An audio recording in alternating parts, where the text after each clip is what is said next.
Hello po sa inyo dyan sa Narvacan, Ilocos Sur. Ako po si Paolo Avellino at makakasama niyo po ako sa inyong fiesta ngayong 2025 sa December 13. Magkita-kita po tayo dyan at excited na po ako makita kayong lahat at mag-perform ng mga ilang kanta para sa inyo.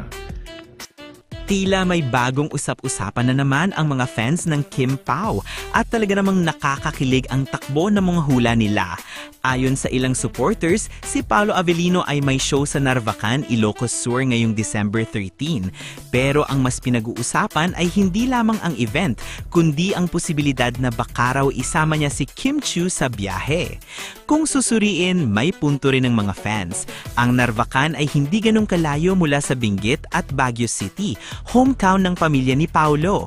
Kaya naman marami ang nagbubuo ng teorya na baka raw pagkatapos ng show, diretso na sila sa Baguio para mag-spend ng early Christmas break. At sa panahon ngayon na may mabigat na pinagdaraanan si Kim, hindi raw malabong si Paolo ang mag-aalok ng maikling pahinga at comfort para sa kanya.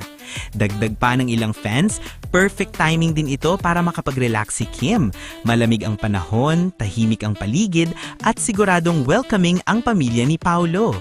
May mga nagbibiro pang baka raw sa Baguio nila iset up ang Christmas tree o baka may family dinner na magaganap kasama ang Avellino family.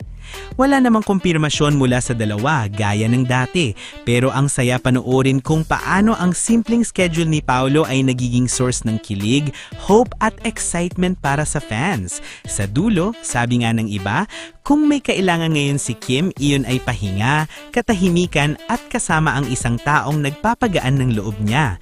At kung sino pa nga ba iyon kundi si Paolo ayon sa mga nagmamatsyag na puso.